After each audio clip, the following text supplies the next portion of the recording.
Hey guys, welcome to the panel again. Now, my next question is going to the King, and this is a question most supporters will not like to talk about or talk about. Now, King, is Adam Simpson the right man for the job, or is not? If he is not, whom do you think will be the guy to take us there?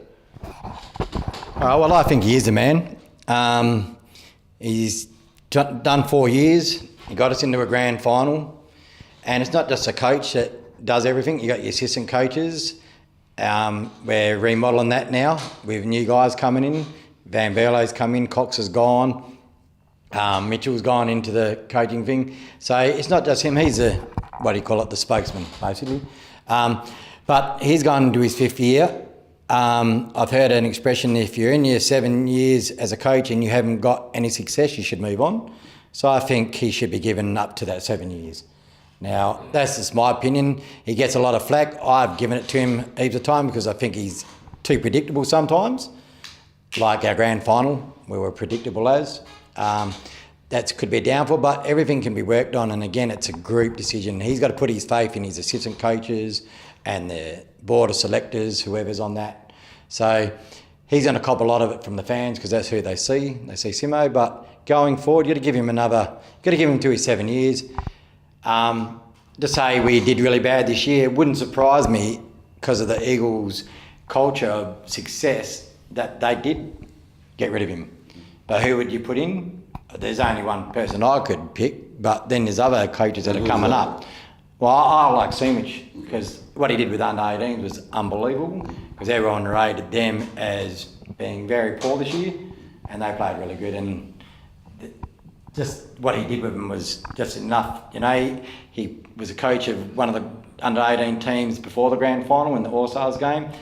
So he's very well respected. He's not getting jobs anywhere else, so who knows? He could end up at the Eagles. I'd like to see him as a director of coaching, maybe more than a coach. Maybe that's what Simo needs, somebody that comes, he's got somebody to report to. Who knows? But personally, I think Simo's the man for the job for the next year. Now, still on the same question, Rob. You've watched football for a while. What has Simpson brought to the Eagles that hasn't been there? That's an interesting question. I'd say that he's brought a toughness based around the game that he used to play himself. Toughness, yeah. I think there's mental toughness and there's physical toughness, and I think a lot of what he's working on is the mental toughness of players. And for some, that'll be a quicker journey. For others, it'll be a longer journey. Physical side of things, I think, is pretty easy. Most of them can do that. But it's the mental side and staying in the game for longer.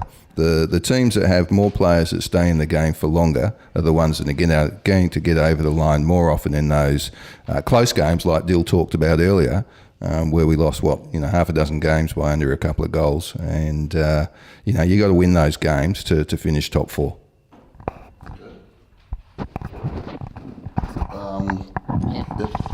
I just find it funny with our Simpsons. If you actually look at their win-loss record, he's actually, in that department, the most successful Eagles coach.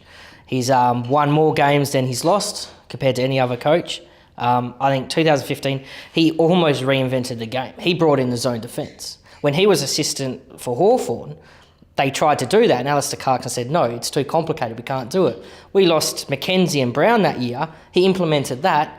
No surprise, we were runners-up that year and we played in the grand final. Just on that note, do you think it was him or it was the Adelaide coach? I honestly believe it was Simpson, not Pike, purely on the reason that the rumour was that he tried to implement that at Hawthorn when he was assistant under Clarkson, and Clarkson didn't like it and they didn't go down that path. But Pikey is very underrated. He's missed at the Eagles. I will admit that. I've got a soft spot for Pikey. And how comes, if it was Simpson's plan, how comes it hasn't worked since Pike left? Okay, I think the zoning defence works well. I think the problem is all teams do it now. When you have a winning formula, the other teams will mimic that. Look at Rance. Everyone talks about how great Rance is. Rance never plays on a player anymore because there's zone defence. He's always loose. He gets the loose balls. The intercept marks, I think, I don't know for a fact, but I'll assume it's higher than it's ever been because everyone's zone defence. The one aspect of Adam Simpson's coaching which has fallen down in recent years. In 2015, and I actually hate the name Eagles Web, but you use that name I know as you're talking about, we corralled players. We corralled them, forced them to kick a rushed kick, and we would mop it up.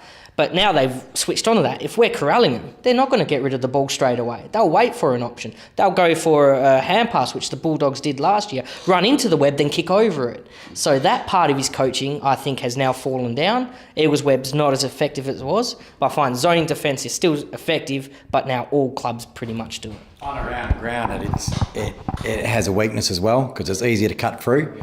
So that's when you got to drop an extra player back, which we didn't do enough. And it was evident against GWS. They had their one player back all the time. We didn't. We had ours in the middle when it should have been back, and that's where maybe the web got, dismantled. So He hasn't altered as such. yeah, We're too predictable. Like it seems like it's too afraid to take a risk. Like just do something that nobody's going to expect you to do. Like Geelong did, put bloody Dangerfield in the forward line. Guy goes forward line, kicks 5 goals. Why not do something stupid out of the ordinary that dudes are just going to go, what the?